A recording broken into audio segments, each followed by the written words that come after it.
Taxi union द्वारा मांग की जा रही है कि जो मुस्लिम टैक्सी ड्राइवर्स हैं उनके लिए एयरपोर्ट के पास नमाज पढ़ने का एक जगह दिया जाए, जो पहले से था लेकिन कुछ समय पहले एक्शन हुआ और तोड़ दिया गया। क्या मांग है आप लोग की, क्या चाहते हैं आप लोग? देखिए, ऐसा है कि हम लोग तकरीबन 30-35 साल से यहाँ पे 30-35 साल से यहाँ पे हम लोग नमाज पढ़ रहे हैं, और उसके बाद में अभी जो है पिछले रमजान को ये लोग जो है मस्जिद तोड़ दिए। मस्जिद तोड़ने के बाद में मस्जिद तोड़ने के बाद में अडानी वाले बोल रहे थे कि वहाँ पे है, वो MRDA वाले किए हैं। MRDA वाले बोले कि अडानी किए हैं यहाँ पे एयरपोर्ट वाले। यही सिलसिला चल रहा है। अभी हाई कोर्ट मामला गया है और 2 किलोमीटर रेंज में कोई मस्जिद है नहीं।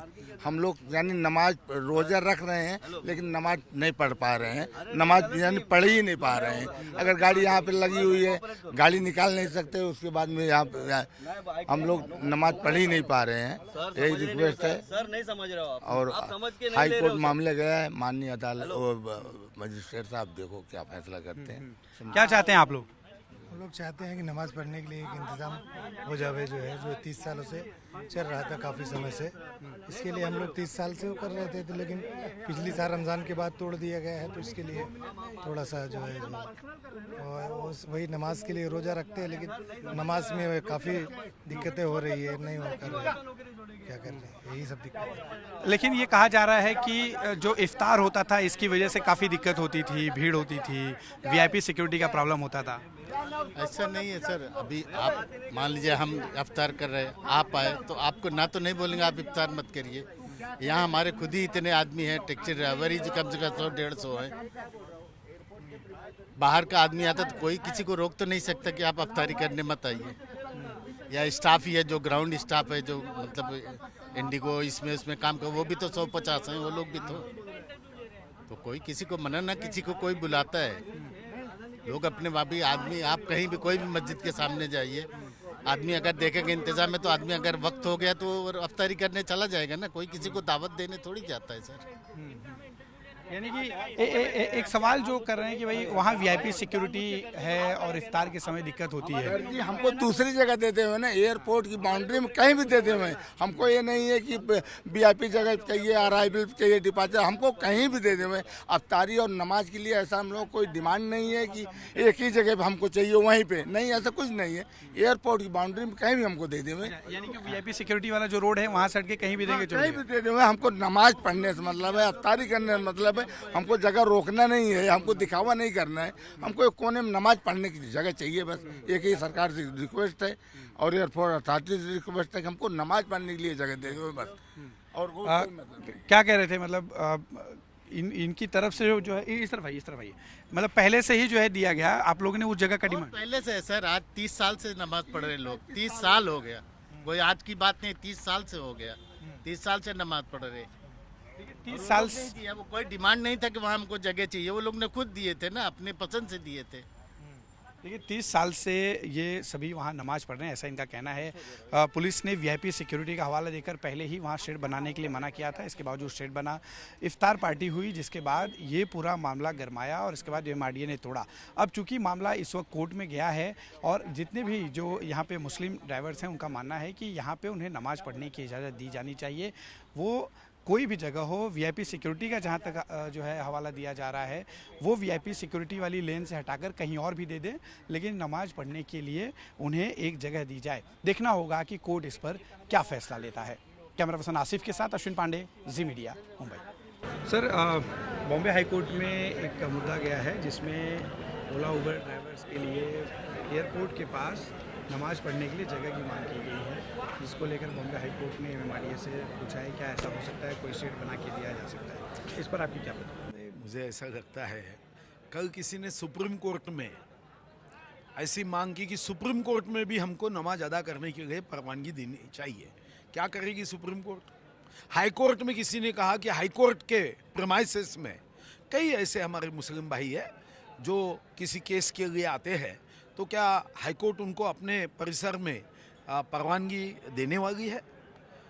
विश्व में रमज़ान कई देशों में होता है, दुबई में भी होता है, मगर हर धर्म की पूजा प्रार्थना की कुछ मर्यादाएं रखी है। कल अगर कोई आदमी हवाई जहाज में बैठा है और हवाई जहाज में उसने कह दिया कि मुझे अभी हनुमान चालीसा कहना है क्योंकि ये मेरा रोजमर्रे के जीवन का भाग है और मुझे यहाँ पे जोर जोर से हनुमान चालीसा कहना है, तो क्या हाईकोर्ट परमिशन देने वाली है? मैं नहीं समझता हूँ। सही तो संविधान ने बड़े स्पष्ट रूप से कहा है कि हर किसी को अपने धर्म के अनुरूप आचरण करना, ये हमने फ्रीडम दिया है, यह हमें संविधान का आर्टिकल परमिट करता है। मगर उसके साथ कुछ मर्यादाएं भी उन्होंने लगा के दी है। जब डिबेट हुई संविधान सभा में तब बड़े स्पष्ट रूप से कहा कि कुछ मर्यादाएं भी है। अब किसी मकान में अगर विशिष्ट धर्म के 2 व्यक्ति रहते हैं, काम करते हैं, 50 व्यक्ति काम करते हैं, हिंदू है, मुस्लिम है, अब वो मकान में उन्होंने बोला कि नहीं मैं तो 12 घंटे आपके घर में काम करता हूँ और मुझे हनुमान चालीसा कहना है आपके घर में, तो होगा क्या? तो मैं समझता हूँ कि ऐसे विषय आगे नहीं आना चाहिए। आसपास में जो वहाँ पे मस्जिद होगी वहाँ नमाज अदा कर सकते हैं। अब ये नई आदतें बातें, इसके बारे में गंभीरता से सबको सोचना पड़ेगा, नहीं तो कोई सुप्रीम कोर्ट में भी फिर हनुमान चालीसा, नमाज, ये सबकी प्रोविजन करना होगा। एक एयरपोर्ट पे डिमांड आई है कि ओला उबर के जो ड्राइवर हैं उन्हें नमाज पढ़ने दिया जाए, हाई कोर्ट में मुद्दा गया हुआ है, इस पर आगे क्या करें? देखिए ऐसा है कि ये सब टैक्सी चलाने वाले लोग हैं और नमाज का वक्त एक फ़िक्स होता है। अगर नमाज 1:30 बजे है तो 4 बजे नहीं पढ़ी जा सकती, और वो ड्यूटी वहाँ करते हैं, बहुत भारी तादाद में हैं जिनको एयरपोर्ट अथॉरिटी ने पहले से परमिशन दिया था वहाँ नमाज़ पढ़ते। टेम्परेरी था, जब चाहे उसको हटा सकते हैं, ऐसा नहीं कि कोई परमानेंट जगह थी वो, लेकिन अभी ख़त्म कर दी गई है। तो मैंने भी बहुत कोशिश किया कि अगर उनको वहाँ नमाज़ पढ़ने की परमिशन मिल जाएगा, उनकी रोज़ी रोटी भी वहाँ चलती है और वहीं नमाज ही पढ़ लेंगे, तो इसमें कोई हर्ज तो है नहीं, कोई किसी के ख़िलाफ़ तो काम नहीं कर रहे हैं। हाई कोर्ट में गए हैं और मैं कहूँगा कि अगर सरकार थोड़ा सा उनके साथ लीनियंट बरत करके उनको वहाँ जगह देगी तो सब नमाज़ पढ़ेंगे, और हम भी, हमारी डिमांड है। बीजेपी इसका विरोध कर रही है, उनका कहना है कल को सुप्रीम कोर्ट और हाई कोर्ट में भी डिमांड होने लगेगी कि यहाँ पे शेड बना कर दो, यहाँ नमाज करेंगे, तो ये एक प्रथा चल जाएगी, लोग कहेंगे हनुमान चालीसा के लिए जगह दो। देखिए ऐसा है ना कि ये बीजेपी तो ऐसी करती रहती है, जो मर्जी उनकी करे, उनकी सरकार जो चाहे कहें वो, लेकिन हमारी ये डिमांड है कि वो गरीब लोग हैं, टैक्सी ड्राइवर हैं, नौकरी करते हैं, गाड़ी चलाते हैं, इनको नमाज़ पढ़ने की जगह दे देना चाहिए। ऐसे भी एयरपोर्ट पर जो है, हर एयरपोर्ट पे, इंटरनेशनल एयरपोर्ट जाए कहीं जाए, नमाज जगह बनी हुई है। और अगर चाहे पूजा के लिए भी कोई जगह बनाए तो किसी को एतराज़ नहीं है, लेकिन पूजा का कोई समय फिक्स नहीं होता है, कभी पूजा करती जा सकती है। रवि जी, कुछ लोगों ने बॉम्बे हाई कोर्ट में जाकर मांग करी है कि एयरपोर्ट पर नमाज पढ़ने की परमिशन दी जाए, एक शेड बनाया जाए रमज़ान के महीने में। आप कैसे देखते हैं आप इसे? समाजवादी पार्टी के अबू आज़मी का कहना है कि इस तरह से लिया जाना चाहिए क्योंकि वो लोग कहाँ जाएंगे। बीजेपी का कहना है कि अगर ये मांग एक पक्ष कर रहा है तो कल को कोई हनुमान चालीसा की मांग करना शुरू करेगा, तब क्या? कैसे देखते हैं? अभी ऐसा है कि अबू आज़मी उनके कौम के लिए अपनी आवाज़ उठाते हैं, पर मुझे लगता है कि जो गलत तरीके से आवाज़ उठाता है, आज आपने देखा है मुंबई में रस्तों पे नमाज़ पढ़ी जाती थी, बड़े पैमाने में भोंगे लगा के अजान होती थी। आज धीरे धीरे वो एयरपोर्ट पे भी नमाज पढ़ने की बात कर रहे हैं। जितनी मस्जिद बनी है, मुझे लगता है मस्जिद उनके लिए इसलिए बनी है कि वहाँ वो जाके नमाज़ पढ़े। कोई ऑटो रिक्शा वाला रहे या कोई भी व्यक्ति रहे, अगर नमाज़ पढ़ना है तो उसने मस्जिद में जाके पढ़ना चाहिए।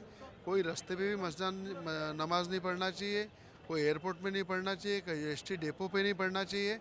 नमाज पढ़ने की जो जगह है, मस्जिद बनाई है, उन मस्जिदों में इनकी नमाज होना चाहिए, उसके अलावा कहीं होना नहीं चाहिए।